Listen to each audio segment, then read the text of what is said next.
मैं 100% जनता की उम्मीदों पे खरा उतरा हूँ कि जनता से जो मैंने कमिटमेंट चुनाव में किए, जनता ने कर कहते हैं कि मेरा नेता सचिन पायलट है। तो क्या आप पार्टी के साथ हैं या फिर सचिन पायलट पहले है आपके लिए? तो सचिन पायलट कांग्रेस पार्टी के लीडर हैं, सीडब्ल्यूसी के मेंबर हैं, जो कांग्रेस रामचंद्र सराधना जी तो पार्टी में हैं, लेकिन वो तो निर्दलीय चुनाव की घोषणा कर चुके, तो पार्टी में कहाँ है? एक उन्होंने आप पे गंभीर आरोप लगाया है कि जो भी प्रशासनिक जो गतिविधियां हैं, कार्यालय हैं, उन कार्यालयों में बिगड़ पैसे कोई काम नहीं होता और कहा है कि जो कार्यालय में जो भी कर्मचारी रहते हैं, वो ये कहते हैं कि आगे देना पड़ता है। तो कहाँ देते हैं वो आगे? विधायक इंद्राज गुर्जर के साथ खुलेआम जो अपराधी है, वो साथ घूमते हैं और अनेकों ऐसी 2-4 क्षेत्र में गतिविधि भी हुई। कहाँ तक ये बात ठीक है? आप नाम को कोटपुतली में जोड़ा जाए, साफ लिखा है। कहाँ तक ये बात सही है? बिल्कुल लिखा है, मैं मना थोड़ी कर रहा हूँ। तो और कहीं न कहीं आपने कहा भी था कि प्रधान जो है यादव समाज के लोगों को बनाएँगे और उसको लेकर जनता में कई बातें होती रहती हैं। मैं जब फील्ड में जाता हूँ, एक विगत दिनों का प्रसंग मेरे याद आ रहा था रामपुरा का। घटना क्या थी वो तो आप मैं इंटरव्यू ले रहा था पूर्व विधायक जमरामगढ़ रामचंद्र सराधना का। तो उन्होंने भी एक बड़ी बात कही है, क्योंकि पिछले दिनों 72 दिन तक विराटनगर के जो लोग हैं तहसील क्षेत्र के, वो एक कोटपुतली बहरोड में विराटनगर को जोड़े जाने का विरोध कर रहे थे। क्योंकि सचिन पायलट जी और राहुल गांधी जी ने मुझे कांग्रेस का टिकट दिया, उनकी वजह से मैं विधायक बना। तो निश्चित रूप से मेरा धर्म और कर्म बनता है कि जिन नेताओं ने मेरी राजनीतिक रूप से मदद की, एक कार्यकर्ता को आगे बढ़ाया, तो उनका मान और सम्मान मैं हमेशा रखूँ। इंटरव्यू ले रहा था तो उनका कहना तो ये भी था कि जो मेरे प्रस्ताव थे सड़क मार्ग को लेकर या फिर कोई अन्य गतिविधियों को लेकर, उन्हीं प्रस्तावों को आपने पूरा करवाया। भांकरी जैसी ग्राम पंचायत जिसमें कैंडिडेट मेरे खिलाफ था, कुलदीप धनखड़ जी भांकरी के रहने वाले हैं, जिसमें मेरे समाज का एक वोट नहीं, उसमें मैंने 3-3 सड़कें दी। 2020 में एक मानेसर एपिसोड आया था और उसमें आप जो है कहीं न कहीं पार्टी को छोड़कर आप पे आरोप भी लगे थे अनेकों नेताओं पर। सीएम गहलोत ने आरोप भी लगाए थे कि बीजेपी के जो बड़े लीडर हैं वो कहीं न कहीं 15 करोड़ नमस्कार दर्शकों, आप देख रहे हैं पावटा एक्सप्रेस। इन दिनों राजस्थान में चुनावी बिसात बिछ चुकी है और जगह-जगह जो विभिन्न पार्टियों के जो कार्यकर्ता हैं वो टिकट की भागदौड़ में लगे हैं। इसी बीच आज हम आपको रूबरू कराएँगे विराटनगर के विधायक इंद्राज जी गुर्जर से और आपको बता दें कि विगत 2018 के चुनाव में पार्टी ने इन पर एक महज़ कम उम्र के युवा कार्यकर्ता पर पार्टी ने अपना प्यार प्रेम जताकर इनको टिकट दिया और उसके बाद में ये कितना जनता के जो कार्य थे, जनता का जो विश्वास था, उन पर कितना खरा उतर पाए हैं। आज आपको इनसे रूबरू करवाएँगे और इनकी गतिविधियों के बारे में भी आपको बताएँगे कि पिछले साढ़े 4 सालों में इन्होंने किस प्रकार के कार्य करवाए हैं और क्षेत्र में लोगों की किस प्रकार की व्यवस्थाओं के लिए आगे भी ज़िम्मेदार हैं। सबसे पहले हमारे चैनल में आपका हार्दिक स्वागत है। आपने 2018 में आपको पार्टी ने प्यार प्रेम जताकर और आपको एक युवा साथी, युवा कार्यकर्ता मैं आपको कहूँ तो आपको टिकट दिया है। उसके बाद में आपने क्षेत्र में काम भी किए हैं। तो आप कितना खरा उतर पाए हैं जनता के विचार? देखिए, मैं 100% जनता की उम्मीदों पे खरा उतरा हूँ कि जनता से जो मैंने कमिटमेंट चुनाव में किए, जनता ने जो उम्मीदें मुझसे की, वो कमिटमेंट भी पूरे किए, वो उम्मीदें भी उनकी पूरी की। उम्मीदों के अलावा जो जनता नहीं सोचती थी, जिन कामों के बारे में, उन कामों को भी किया। कभी जनता ने मुझे नहीं कहा कि विराटनगर से चिलपली मोड़ का एमडीआर रोड बनना चाहिए। मेरा विज़न था कि हम लोग विराटनगर कस्बे को सीधा जयपुर से जोड़ें। जी।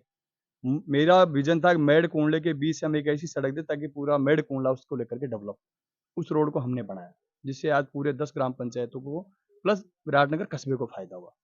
मुझे किसी ने कभी नहीं कहा था कोहाड़ा मोड़ से लेके भालोजी मोड़ तक एमडीआर रोड बनाओ, किसी की माँग नहीं थी।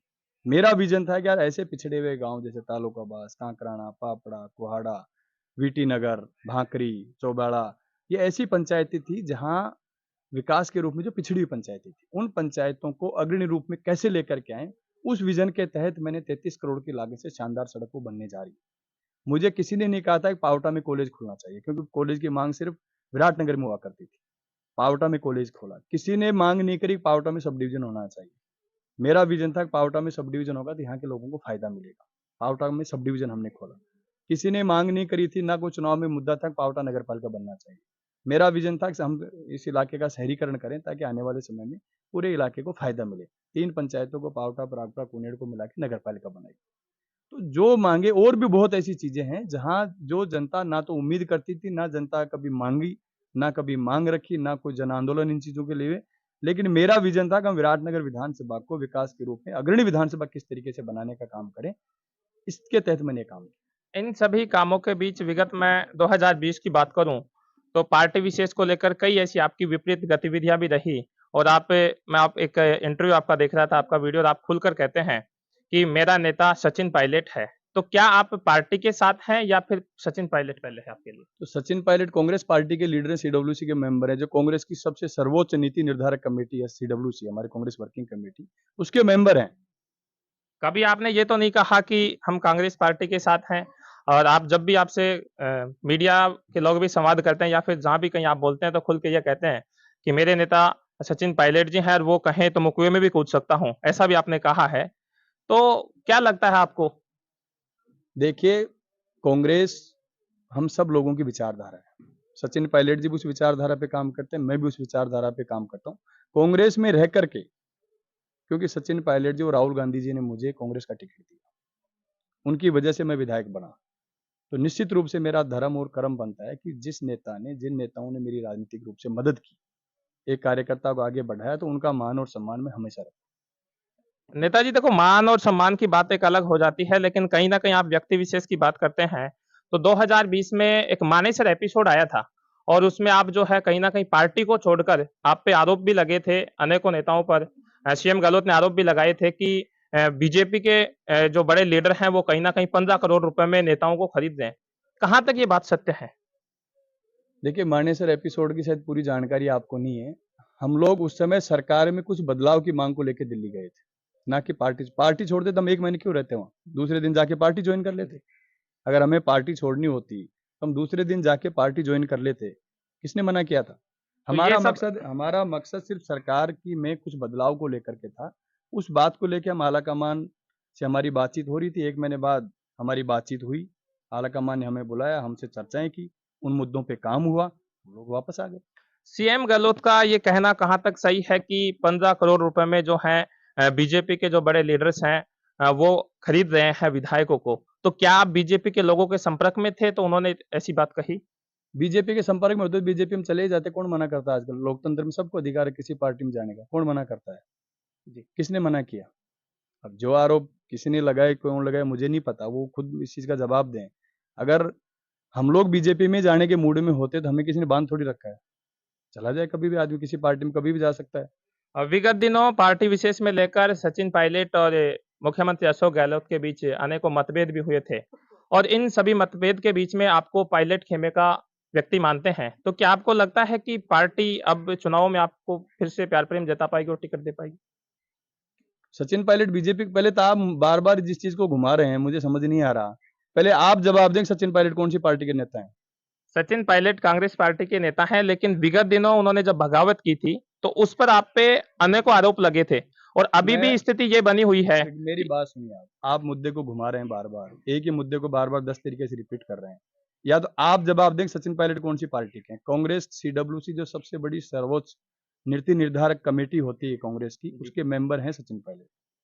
तो आप बार-बार उस मुद्दे को ना घुमा करके सीधी सर बात मेरा पर उठाए आपसे जा रहे हैं। कहना ये नहीं है कि वो पार्टी विशेष के नहीं है, लेकिन लोगों में ये मैसेज बना हुआ है कि उस खेमे के व्यक्ति हैं। तो कोई आपको गुनाह हो गया क्या उसमें होना? तो गुनाह उस है उस कोई? खेमे के लिए मैं आपसे पूछता हूँ, मैं वही पूछ रहा हूँ, कोई उसमें गुनाह है क्या उस खेमे में होना? क्या अभी आपको पार्टी प्यार जता पाएगी? क्योंकि ऐसा मैं लगता पूछ है। रहा हूँ जो बताओ पहले आप। जी।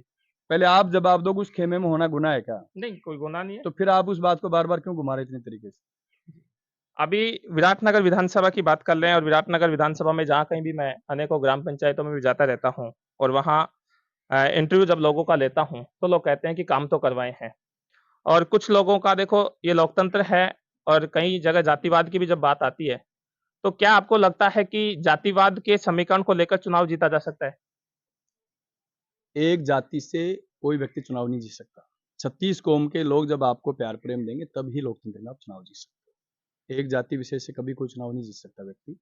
और मैंने कभी इस तरीके का काम नहीं किया। अभी आप ही के चैनल पे मैंने इंटरव्यू सुना फूलचंद भिंडा जी का, कि सिर्फ गुजरों के गांव में विधायक ने काम किए। पावटा में कितने गुजर हैं? आप जवाब दो, आप पावटा के रहने वाले हो। तो पावटा को नगर पालिका नहीं बनाएगा? पावटा में सब डिवीजन नहीं खोला क्या? पावटा में कॉलेज नहीं खोली क्या? पावटा में मुंशी मजिस्ट्रेट का न्यायालय नहीं खोला क्या? जिस रोड की दुर्गति भिंडा जी प्रागपुरा पाछूडाला सड़क की दुर्गति 10 साल तक करके गए, उस रोड पे 70 से 80% वोटर उन्हीं के समाज के लोग रहते हैं। मेरे समाज के लोग तो उस रोड पे रहते भी नहीं। उस रोड को 40 करोड़ रुपए दे करके उस रोड को हमने बनवाया। आज वीटी नगर जैसी ग्राम पंचायत जिसमें मेरी समाज का एक वोट नहीं है, 80% वोटर भिंडाजी के समाज के हैं, उसमें काली कांकरी नहीं थी डामर की, उसमें 10 करोड़ की लागत से मैंने एमडीआर रोड बनवाया। उसके अलावा 4 सड़कें और दी अभी जिनका काम चल रहा है। भांकरी जैसी ग्राम पंचायत जिसमें कैंडिडेट मेरे खिलाफ था, कुलदीप धनखड़ जी भांकरी के रहने वाले हैं, जिसमें मेरे समाज का एक वोट नहीं, उसमें मैंने 3-3 सड़कें दी, स्कूल में साइंस खोला, एग्रीकल्चर खोली, पीएससी खोली। तो जवाब दे भिंडा जी इस बात की किसके गांव है। जब मैं भिंडा जी का इंटरव्यू ले रहा था तो उनका कहना तो ये भी था कि जो मेरे प्रस्ताव थे सड़क मार्ग को लेकर या फिर कोई अन्य गतिविधियों को लेकर, उन्हीं प्रस्तावों को आपने पूरा करवाया। कहां तक ये बात सही है? प्रस्ताव क्या होता है राजनीति में, आपको ध्यान है कुछ? जैसा उन्होंने कहा, जैसा मैं वही पूछ रहा हूँ। मैंने राजस्थान सरकार से बजट में घोषणा कराई है इन कामों के लिए, जो जो काम हुए बजट घोषणा है माननीय मुख्यमंत्री जी की। प्रस्ताव क्या होता है? मैं आपको प्रस्ताव भेज रहा हूँ केंद्र सरकार को, पावर ऑफ राजधानी बना दो देश की, बना देंगे क्या? प्रस्ताव क्या होता है?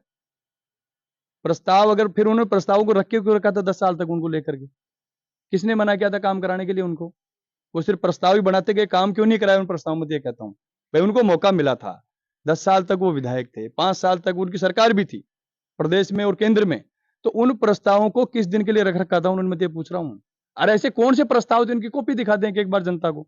और प्रस्ताव तो मैं भी चिट्ठी लिख देता हूं अभी सुबह, मैं सुबह ये प्रस्ताव बना के भेजता हूं कि विराटनगर को राजस्थान की राजधानी बना दिया जाए। बना देंगे क्या अगली सरकार आते ही कोई? फिर मैं कह दूंगा साहब मेरे प्रस्ताव पे बना दी इन्होंने। ये सिर्फ क्या है, उन्होंने कुछ काम तो किए नहीं।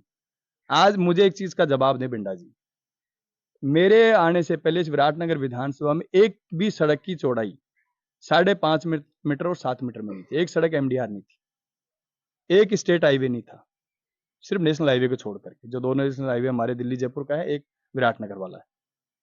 क्यों नहीं बनाई? आज कैसे बन रही है सड़कें? विराटनगर में 30 साल से कॉलेज की मांग थी, क्यों नहीं खोली भिंडा जी ने कॉलेज? पावटा में क्यों नहीं खोली? कॉलेज के प्रसंग से एक मेरे को याद आया कि भिंडा जी ने इंटरव्यू के समय ये भी कहा था कि 2 कॉलेज नहीं खोली है तो 2 कॉलेज बंद कर दी। उनका नाम बताएं, कौन सी बंद कर दी? नाम बताएगा आपको कौन सी कॉलेज बंद नहीं, कर दी? नाम उन्होंने नहीं बताया। तो फिर आप पूछते हैं उनसे कौन सी बंद कर दी? उन्होंने कहा आपको ध्यान है कोई विराटनगर में 2 कॉलेज थी जिसको हमने बंद कर दी हो? मेरे तो आप लोकली हमारे यहाँ के रहने वाले हैं, आप बताओ, आपको बाहर के थोड़ी हो भाई। उन्होंने विराटनगर और पावटा में कोई कॉलेज खोली हो और जिसको मैंने बंद करी हो तो बताओ, या और कहीं दूसरे गांव में खोली हो तो बताओ। एक उन्होंने आप पे गंभीर आरोप लगाया है कि जो भी प्रशासनिक जो गतिविधियां हैं, कार्यालय हैं, उन कार्यालयों में बिगड़ पैसे कोई काम नहीं होता, और कहा है कि जो कार्यालय में जो भी कर्मचारी रहते हैं वो ये कहते हैं कि आगे देना पड़ता है। तो कहाँ देते हैं वो आगे? सबूत लाओ। आरोप लगाना बहुत आसान काम है। मैं भिंडा जी पे आरोप लगा रहा हूँ कि उन्होंने बहुत माल कमाया, मैं भी लगा रहा हूँ आरोप, क्या सबूत है?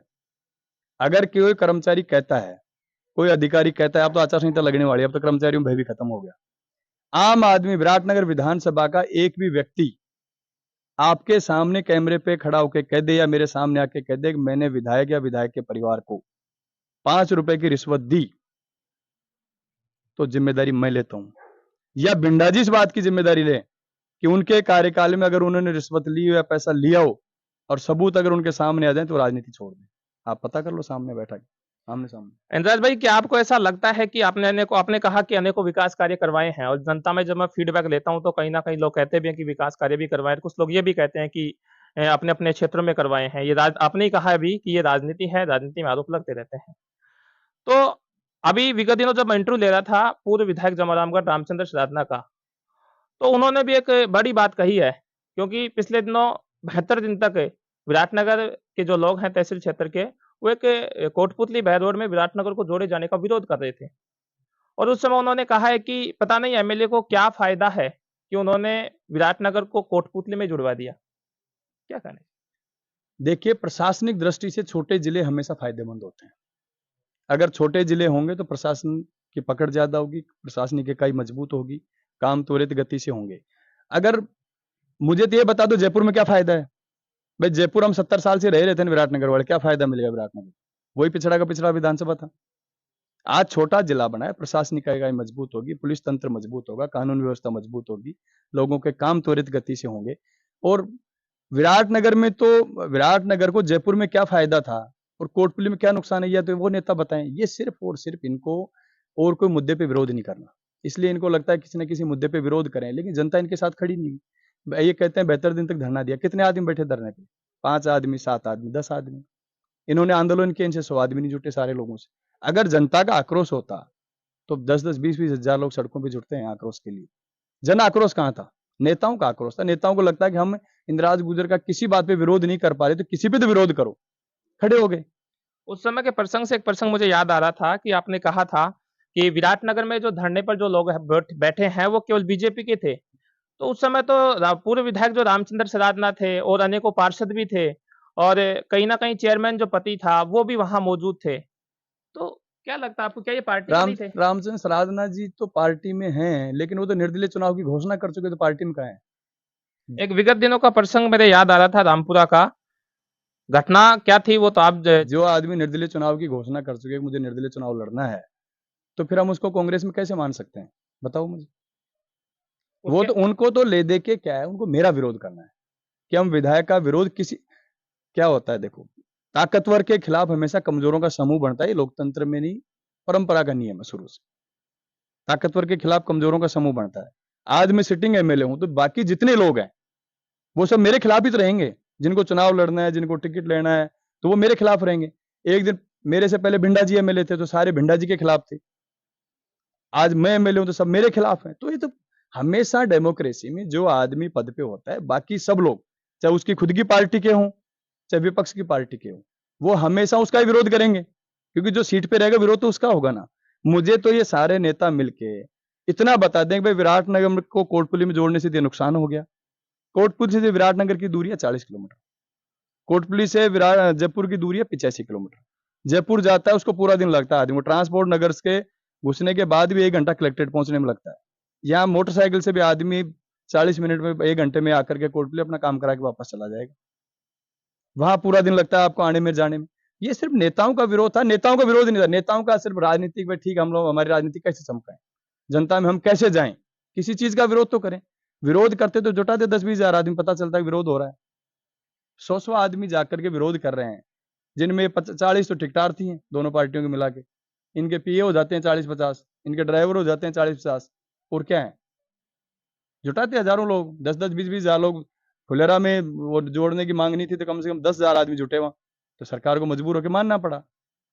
आपने कहा, इस प्रसंग से मुझे याद आ रहा था कि कई बार जो प्रतिनिधि मंडल है, ये जो धरना प्रदर्शन कर रहे थे, इसमें कांग्रेस के नेता भी शामिल थे और बीजेपी के भी थे। तो इन्होंने मुख्यमंत्री से भी ये मिले थे और जो रामलु भाई जो कमेटी है उससे भी मिले थे। तो उन लोगों का कहना है, जनता का कहना है कि आपके विधायक जो इंद्राज गुर्जर हैं, और उसने ये लिख के दिया है कि हमें विराटनगर को कोटपुतली में जोड़ा जाए, साफ लिखा है। कहाँ तक ये बात सही है? बिल्कुल लिखा है, मैं मना थोड़ी कर रहा हूं। तो मैं तो ये कह रहा हूं, मिले कौन है प्रतिनिधि मंडल भाई? या तो बीजेपी के नेता सारे, या कांग्रेस में जो मेरे विरोधी हैं, जो चुनाव लड़ना चाहते हैं, वही लोग हैं। आम जनता कहां थी उनके साथ? भाई उन्होंने विराटनगर में 2 बार प्रदर्शन किए। आप बताओ कितनी भीड़ जुटी? आप भी लोकल हो, आप बाहर के थोड़ी हो। कितनी भीड़ जुटी उनसे? डेमोक्रेसी में भीड़ गिनी जाती है भैया, सिर गिने जाते हैं। सिर जिसके साथ हैं वही नेता है डेमोक्रेसी का। इनके साथ सिर नहीं है। ये सारे मिलकर के 100-100, 200-200 आदमी नहीं जुटा पाए मेरे खिलाफ। मेरे खिलाफ नहीं जुटा पाए। जनता की भावना थी कि हम कोटपुतली में रहें। 22 सरपंचों ने मुझे लिख के दिया है कि हम कोटपुतली में रहना चाहते हैं। 26-27 में से 22 सरपंचों ने मुझे लिख के दिया है कि हम कोटपुतली में रहना चाहते हैं। प्रधान ने लिख के दिया हम रहना चाहते हैं। नगर पालिका के पार्षदों ने लिख के दिया बहुमत में कि हम यहाँ रहना चाहते हैं। डेमोक्रेसी में बहुमत की लड़ाई है। अब बहुमत की लड़ाई में तो जो जीतेगा वो रहेगा।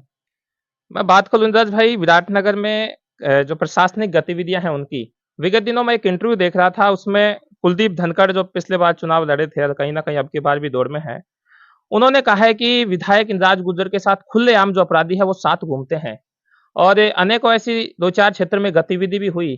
कहाँ तक ये बात ठीक है? आप नाम बताएं उन अपराधियों का। इनमें से ये खड़े सारे, इनमें से कौन अपराधी है? नाम बता दो मुझे तो, कि जो मेरे साथ जो मर्डर का अपराधी साथ घूम। क्या होता है देखो, ये पूरे राजस्थान ही, पूरे देश में कहीं चले जाओ, सत्ता के खिलाफ 2 नारे कॉमन होते हैं, भ्रष्टाचार और क्राइम बढ़ रहा है। ये कॉमन नारे हैं पूरे राजस्थान की। किसी विधानसभा में आप चले जाओ, आपको ये 2 बातें हर आदमी, विपक्ष का आदमी बोलता हुआ मिलेगा। या तो इन चीजों के सबूत दें, विराटनगर में कितने मर्डर हुए, कितने अपराध हुए, उसका सबूत ला के दें। पिछले 10 साल का रिकॉर्ड भी निकाल लें, इस 5 साल का भी निकाल। हाँ, हो सकता है, मैं इस चीज को डिनाई नहीं करता, चोरी डकैती ये सब चीजें आज से नहीं, जिस दिन से धरती आसमान और इंसान बना उस दिन से हो रहे हैं, तो अभी भी। हाँ, उसमें अगर विधायक का इन्वॉल्वमेंट मिले और कोई ये कह दे कि विधायक ने फला लोगों को प्रोटेक्ट किया, तो मैं अपने आप को गलत मान लूंगा। एक विगत दिनों का प्रसंग मेरे याद आ रहा था, रामपुरा का। घटना क्या थी वो तो आप जो बड़े नेता हैं जो उपस्थित थे वो लोग समझ पाएंगे, लेकिन उस पर कहीं ना कहीं आप पे जनता के आरोप भी लगे हैं और कहा है कि विधायक ने एक तरफा बात करके उस मामले को शांत कर दिया, और उसको लेकर कहीं ना कहीं एससी के लोगों में आक्रोश भी है और नाराजगी भी है। देखिए, चंद नेता जो समाजों की राजनीति करके समाजों का ताना बाना बिगाड़ना चाहते हैं, इन लोगों ने धरने दिए, अच्छी बात है, मेरे को मौके पे बुलाया, मैं गया, मैंने घर वालों से बात की, घर वाले कोई केस नहीं करना चाहते। घर वालों को कहता है कि हमें आर्थिक सहायता मिले और हम हमारा परिवार चलाएं। कुछ नेता जो सामाजिक नेता बन के स्वयंभू अपने आप में जो सामाजिक ताने बाने को खराब करना थे, उन्होंने 302 की एफआईआर करा दी, कोई बात नहीं। 302 की जब एफआईआर हुई, अब हुई है, उनके घर वाले गांव वालों ने एक ही गवाह नहीं दी किसी आदमी जाकर। अगर वो 302 था, गवाह क्यों नहीं दी किसी ने जाकर के? क्यों नहीं दी? ये और जो सामाजिक नेता जो अपने आप को स्वयंभू नेता मानते हैं, 10-5 लोग जो राजनीतिक विरोधी होते हैं, उनका काम यही है कि किसी भी मुद्दे को हम डाइवर्ट कर सकें। एससी में किसी प्रकार का ना तो विरोध है, ना कोई लेना, ना 10-5 लोग हैं जो हर समाज में आपको विरोधी मिलेंगे। आपके विरोधी आपके समाज में नहीं है क्या? मेरे विरोधी मेरे सिस्टम के लोग भी कहीं राजनीति में विरोधी होते हैं। 2 लाख वोट मुझे थोड़ी मिलेगा, मुझे 60,000 वोट मिला, तो बाकी लोग तो 1-1.5 लाख पड़े, जिसमें 60 मुझे, 90,000 तो मेरे खिलाफ ही था ना वोट। तो हमेशा होता है, कौन सी नई बात है इसमें? एक विगत दिनों का प्रसंग था और कहीं ना कहीं आपने कहा भी था कि प्रधान जो है यादव समाज के लोगों को बनाएंगे, और उसको लेकर जनता में कई बातें होती रहती हैं। मैं जब फील्ड में जाता हूं तो कई बार कहते हैं कि यार विधायक इंद्राज गुर्जर ने तो यादव समाज के जो लोग हैं, उनको नकारा है, उनका समर्थन नहीं किया, और आपके करीबी भी वो लोग बताए जाते थे। तो क्या था वो प्रसंग, क्या रहा पूरा उसका एपिसोड? आप आपके गांव का ही तो मामला, बाहर के थोड़ी हो। टिकट टिकट एक आदमी को मिलता है चुनाव में। टिकट यादव को जिसको दिया वो यादव नहीं था क्या? किसके था, आप बताओ किसके था जिसको दिया था? तो फिर कौन सा गुनाह कर दिया उसने? बाकी तो वोट की लड़ाई है लोकतंत्र में। हमारे कैंडिडेट को 11 वोट मिले, जीतने वाले को 12 वोट मिले। पंचायत समिति मेंबर जीतेंगे तभी तो प्रधान बनेगा ना, तो उसमें कौन सी वो गलत बात होगी? भाई हमारी पार्टी के 10 वोट थे, 10 के बजाय हमें 11 वोट मिले, तो हमने तो एक वोट लिया है ना उधर से बीजेपी से, उसमें हमारी क्या गलती है? अच्छा इंद्राज भाई, अभी जो चुनावी जो समर है नजदीक, और जगह जगह चौपालें भी होती रहती हैं, और मैं जब जाता हूं तो जब बातें करते हैं, फिर से मैं एक बार आपको उसी प्रश्न पे ले आऊंगा। तो लोग ये मानते हैं कि रामचंद्र जो सरादना है वो गहलोत खेमे का है, और इंद्राज गुर्जर है वो सचिन पायलट का है। तो क्या लगता है आपको? आप पता नहीं बार बार इस मुद्दे को क्यों घुमा रहे, मुझे खुद को समझ नहीं आ रहा। मेरा प्रश्न ये है कि जैसा जनता का प्रश्न है, जनता ये कह रही तो है। अशोक गहलोत जी ने कभी कहा है क्या कि रामचंद्र सराहना मेरा गुटखा रही ये है? वो नहीं तो कह फिर रहे, लेकिन जनता कह रही है। जनता में ये मैसेज बना मैं हुआ है। क्या मैं कह रहा हूँ, जनता को सामने ये बात मैं उजागर करना पूछ रहा चाहता हूँ हूँ मैं पूछ रहा हूँ कि वो बताओ। आप किस समर्थन से, आप कहा आपने कि मेरा नेता है। अरे भैया मेरी बात सुन, आप इस बात को जबरदस्ती मुद्दे को डाइवर्ट कर रहे हैं बार बार। आप क्यों घुमा रहे हैं, मेरे समझ ही नहीं पा रहा। कांग्रेस एक है, एक होकर के चुनाव लड़ रही है, एक होकर हम सब लोग चुनाव लड़ेंगे और हम चुनाव जीतेंगे, हमारी सरकार रिपीट होगी। आप पता नहीं बार बार इस मुद्दे को इतना घुमाना उलझाना चाहते हैं कि समझ ही नहीं आप कहना क्या चाहते हैं। मैं मुद्दा घुमा नहीं रहा, मैं साफ जाहिर में ये कहूं आपको, तो मैं ये कह रहा हूं, क्या आपको पार्टी टिकट दे पाएगी? लोगों में ये मैसेज है। कौन है? जो जनता में जब फीडबैक लेते हैं तो ये लगता है कि हो सकता है कि तो टिकट रामचंद्र सरादना को भी मिल ये जाए। बात आप मुझसे मत पूछो, जो टिकट देने वाले उनसे पूछो जाए। अभी अगर आपको मान लीजिए टिकट मिल जाता है और आप फिर से चुनाव जीत जाते हैं, तो क्या ऐसे काम आपने अब छोड़े हैं जो आगामी 5 सालों में आप करवा पाएंगे? देखिए, सबसे बड़ा मुद्दा हमारे क्षेत्र में पानी का है। बाकी काम सड़कें हमने बना दी, स्कूल कॉलेज हॉस्पिटल जो बनाए सब काम कर दिए। सबसे बड़ा मुद्दा हमारे यहाँ पानी का है। हमारे क्षेत्र में ईस्टर्न कैनाल की जो हमारी परियोजना है, ईआरसीपी की जो परियोजना है, जिसको भारतीय जनता पार्टी की केंद्र सरकार पिछले 5 साल से रोक करके बैठी है। हमें उसको राष्ट्रीय परियोजना का दर्जा वो लोग नहीं दे पा रहे हैं, जबकि प्रधानमंत्री मोदी जी ने इस बात की घोषणा की थी कि जब हमारी सरकार आएगी तो हम इस पर राष्ट्रीय परियोजना का दर्जा देंगे। सबसे बड़ा मुद्दा पानी का हमारे क्षेत्र में नहरी पानी आना चाहिए। इस मुद्दे को लेकर के हम लोग आगे आने वाले 5 साल में, हमारी सरकार ने घोषणा भी की है कि अगर केंद्र सरकार हमें बजट नहीं देगी तो हमारे खर्चे पे हम लोग ईआरसीपी की परियोजना को पूरा करेंगे। 14,000 करोड़ रुपए हमारी सरकार ने बजट में इस बार दे भी दिए, जिसका काम चल रहा है। फर्स्ट फेज में हम लोग पीने का पानी लाएंगे, जिसमें अभी मुख्यमंत्री जी ने पिछले दिनों घोषणा की थी 1200 करोड़ रुपए की, कि पहले वहां ईसरदा जो डैम है, ईसरदा डैम से हम पानी लाएंगे रामगढ़ बांध में, और रामगढ़ बांध से हमारे यहाँ पीने का पानी उपलब्ध कराया जाएगा। तो सबसे बड़ा मुद्दा आने वाले समय में हमारे यहाँ पेयजल का रहेगा, पानी का रहेगा, नहरी पानी का रहेगा, नहरी पानी हमारे क्षेत्र में आए। अभी युवाओं के सामने एक सबसे बड़ी समस्या बनी हुई है बेरोजगारी। कहीं न कहीं मैं ये नहीं कहूँ कि विराटनगर में या पूरे राजस्थान भर में, पूरे देश भर में ही है ये बेरोजगारी का जो है, और युवा जो है कहीं न कहीं जब कहते हैं ना कि ठाले-बूले आदमी होते हैं तो मन में अनेकों विचार आते हैं, तो कई अनर्गल गतिविधियों से जुड़ जाते हैं। अगर आप दोबारा एमएलए बन जाते हैं, तो आप युवाओं के लिए क्या कर पाएँगे? देखिए, युवाओं के आज हमारा जो जिला बना है, आप देखिए हमारे नीमराना बहुत अच्छा इंडस्ट्रीज एरिया है, कोटपुतली में भी अच्छा रिको इंडस्ट्रीज एरिया डेवलप हुआ है, ग्रासी में हमारे यहाँ आई है। हम लोग चाहते हैं कि एक एरिया हम डेवलप करें। हमारे सामने विराटनगर में समस्या क्या है कि यहाँ गवर्नमेंट लैंड नहीं है हमारे पास। गोचर भूमि पे सुप्रीम कोर्ट का स्टे आ गया। हमने पहले लाडागाबास और छितौली में ट्राई किया था, लेकिन वहां जमीन गोचर है। गोचर भूमि पे सुप्रीम कोर्ट का स्टे आ गया कि वहाँ रिको आप डेवलप नहीं कर सकते। उसके अलावा हमारे पास कहीं भी सरकारी 500-700 बीघा जमीन नहीं है जहां हम रिको एरिया डेवलप कर सकते हैं। तो प्लानिंग करेंगे फ्यूचर में ऐसी कि बस सरकार के स्तर पे ऐसे कोई इंडस्ट्रीज आए या फिर ऐसे कोई बड़े इंस्टीट्यूट्स हमारे क्षेत्र में आए, जिससे हमारे यहाँ के लोगों को रोजगार मिले। बहुत-बहुत